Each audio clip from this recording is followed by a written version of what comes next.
War on Drugs. Halo guys, selamat malam. Ketemu lagi di podcast Seksi P2M BNN Kabupaten Tanah Laut bersama saya sebagai host Fajar Septian Anwar, penyuluh narkoba BNN Kabupaten Tanah Laut. Hari ini kita mengundang satu narasumber yang merupakan mantan pecandu narkoba. Di sini kita akan mengupas lebih dalam terkait informasi mengenai bagaimana sih dia memulai menjadi pecandu, apa dampaknya dan bagaimana dia bisa pulih kembali. Halo Mbak. Halo. Bagaimana kabarnya hari ini? Fine, baik. Baik Mbak, bisa diceritakan Mbak pengalamannya bagaimana Mbak bisa menggunakan yang namanya narkoba itu? Dari mana dulu nih? Mungkin dari umurnya dulu Mbak, dari sejak kapan gitu? Oke, mungkin saya agak banyak bercerita ya, umurnya berapa. Pada usia saya sekitar 18-an tahun, ayah dan ibu saya divorce, bercerai gitu. Dimana kita setelah bapak ibu bercerai, kita lost control. Kita nggak tahu meski kemana, dan ekonomi kita pada waktu itu udah sangat down. Nah,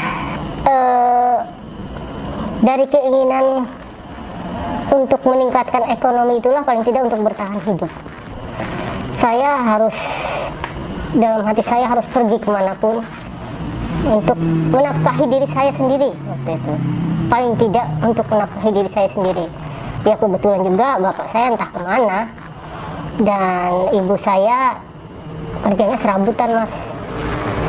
Jadi mohon maaf, saya agak emosi kalau berbicara masalah itu. Sedih. Dipicu dengan hal-hal seperti itulah, maka saya keinginan yang sangat kuat untuk pergi dari rumah karena sudah tidak kondusif lah kata orang. Mulai dari situ saya pindah ke kota, salah satu kota lah di perbatasan Kalimantan Selatan, Kalimantan Timur. Kotanya begitu ramai. Dan di situ saya menjadi seorang penjaga toko. Nah, dari situlah saya berkenalan dengan teman. Kebetulan teman saya itu suka banget dugem gitu loh. Dari situlah saya, namanya kita masih muda ya mas, umur sekitar 18 tahunan, penasaran apa sih itu dugem gitu. Begitu diajak, ya akhirnya saya sering ikut dugem-dugem. Baik itu ke pub, diskotik, karaoke. Nah dari situlah saya mulai berkenalan dengan yang namanya narkoba. Jenis narkoba apa yang pertama kali Mbak gunakan ini?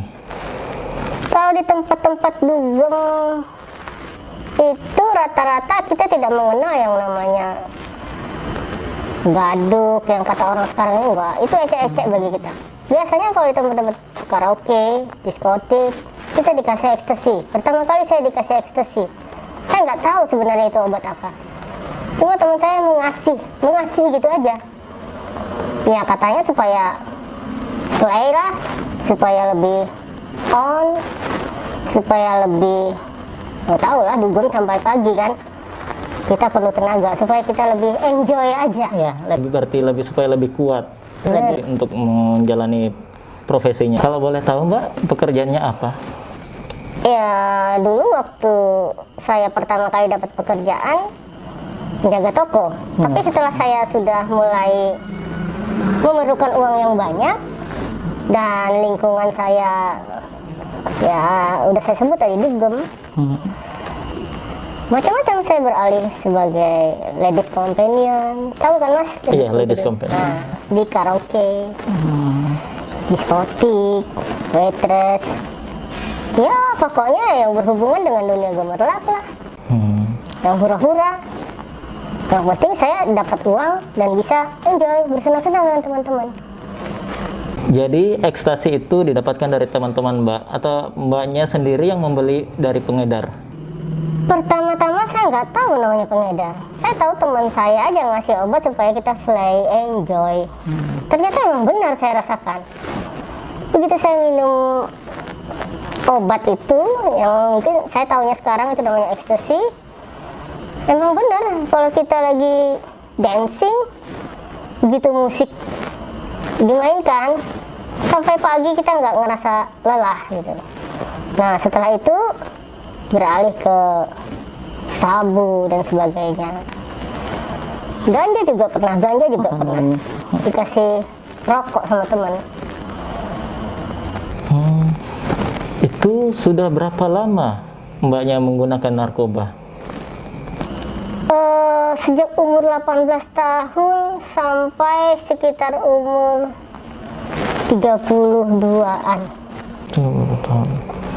Berarti sekitar 10 tahun lebih. ya. Itu selama 10 tahun lebih mbaknya pernahkah ketahuan atau kedapatan dalam razia yang dilakukan oleh pihak berwajib? Sebenarnya tidak sering sih. Sekali-sekali ada pihak-pihak berwenang dari kepolisian misalnya, dari BNN. Tapi kita ada tempat untuk menyelinap keluar. Begitu kita kan sudah prepare untuk yang seperti itu. Suatu saat itu pasti dirazia oleh pihak berwenang. Yang jelas yang dirazia adalah obat-obatan terlarang. Narkoba yang jelas kalau di diskotik dan hampir semua orang sudah tahu. Mungkin itu sebagai rahasia umum ya di masyarakat. Tempat-tempat seperti itu ya peredarannya ekstasi, sabu, ganja, dan obat-obatan lain. Terus bagaimana mbaknya bisa berhenti menggunakan narkoba? Setelah usia saya hampir mencapai 30 tahunan, itu sudah saya sangat merasakan, mungkin agak secara psikologis saya agak terganggu. Sering merasa dikejar-kejar polisi. Begitu ada orang ketuk pintu kita gitu kan, udah saya pikir itu polisi. Kadang-kadang saya berhalusinasi ya tentang sesuatu yang tidak realistis lah. Sudah sangat mengganggu, sampai-sampai saya pernah ke psikiater karena ada keinginan ingin mengakhiri hidup saya. Artinya saya merasa hidup saya sudah tidak berguna lagi. Yang ada cuma dugem obat-obatan. Kadang-kadang terlintas di pikiran saya, ada sekali waktu saya terlintas di pikiran bahwa itu tidak akan berakhir baik bagi diri saya sendiri, Mas. Itu setelah mbaknya ketemu dengan psikiater, apa yang mbak dapatkan dari psikiater itu? Apa mbaknya bisa menjadi lebih baik atau gimana? Ya lumayan membaik karena secara psikologis katanya saya sudah mengalami gangguan disorder. Saya nggak tahu ya apa itu maksudnya. Katanya psikiater ya. Katanya psikiater itu disorder orang, tempat, dan waktu. Sudah mengalami itu, bahkan apatis sampai pengen bunuh diri kan. Berarti itu dampak narkoba secara psikologisnya. Kata psikiater seperti itu, dan saya percaya itu. Kalau dari segi fisik, apa yang mbak rasakan? Karena juga saya mengkonsumsi minum-minuman beralkohol. Nah itu kan temannya. Semua orang udah tahu alkohol dan narkoba itu teman akrab, bahkan bisa dibilang saudara kembar. Setelah sekian lama saya mengkonsumsi yang bermacam-macam, yang menurut kesehatan tidak baik, ternyata berakibat buruk pada lever saya. Pernah saya suatu saat setelah dugem 2 hari ya kalau nggak salah, mabuk sekaligus ya obat-obatan lah, saya ditemukan pingsan di kamar saya gitu. Untungnya ada teman yang nengok, ditemukan pingsan dan dibawa ke rumah sakit. Ternyata lever saya bermasalah dan paru-paru juga agak sedikit terendam. Kata dokter sih mungkin karena kebanyakan mengkonsumsi Alkohol. Kan rata-rata di tempat dugem seperti itu tahulah alkohol yang jenis apa aja. Itu semua sudah saya rasakan. Nah dari situ obat-obatan pun, narkoba pun, hampir semua saya sudah rasakan. Maksudnya yang high class ya, Yang ekstasi, sabu, ganja, sampai semua narkotika udah saya rasakan, termasuk obat-obatan. Jadi bagaimana bisa mbaknya berhenti narkoba? Apakah mbaknya ikut rehabilitasi? Psikiater juga menganjurkan saya untuk sekaligus direhabilitasi. Ya, seperti itu ceritanya saya direhabilitasi. Berapa lama mbaknya direhabilitasi?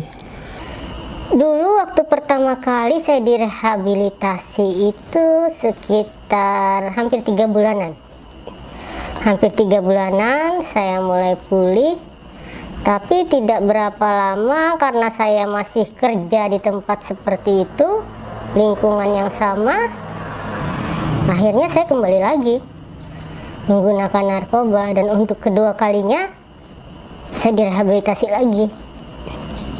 Tetapi setelah sekian lama saya masih menggunakan, akhirnya tubuh saya ini merasa sudah sangat rapuh, karena mungkin ya udah tahu organ tubuh saya sudah sangat bermasalah.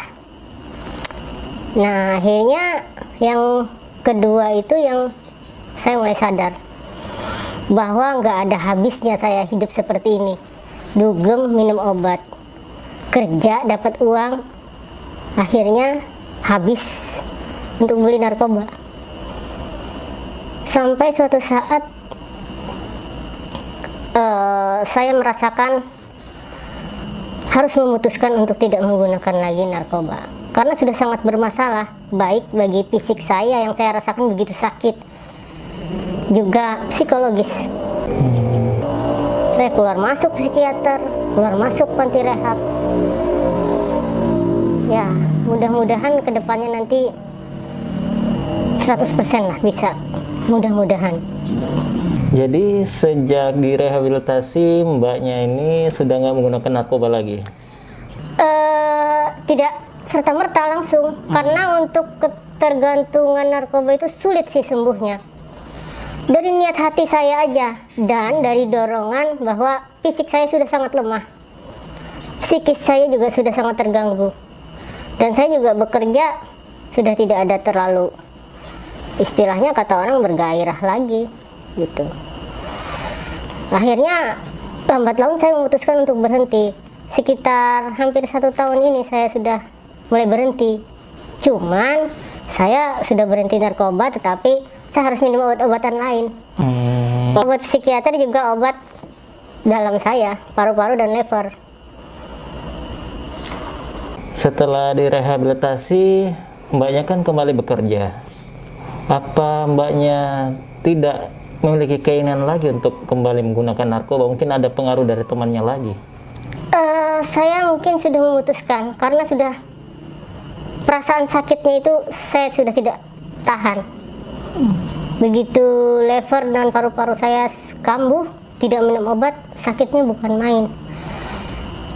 Mudah-mudahan saya tidak ingin lagi kembali menggunakan itu. Ya.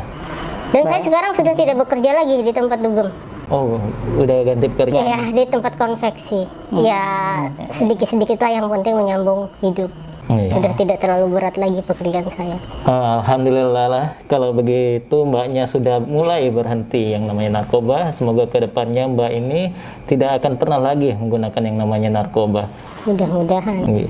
Mbak bisa memberikan pesan kepada teman-teman kita yang menonton podcast ini supaya mereka ini berhenti dari menggunakan narkoba atau tidak pernah menyentuh yang namanya narkoba.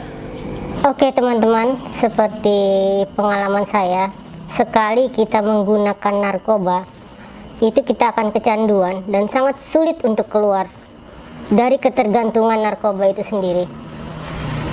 Keinginan kita yang kuatlah, keinginan pribadi saya yang kuatlah yang harus mengeluarkan saya untuk tidak terjun lagi mengkonsumsi narkoba, karena saya sudah merasakan sangat-sangat buruk dampaknya bagi fisik saya, terutama juga psikologis. Jadi jauhi saja narkoba. Baik, terima kasih Mbak udah membagikan pengalamannya terkait bagaimana sih supaya kita bisa berhenti menjadi pecandu narkoba. Jadi begitu ya teman-teman, Semoga dari pengalaman Mbak ini bisa menjadi pelajaran bagi kita semua agar tidak pernah mencoba dan menjauhi yang namanya narkoba.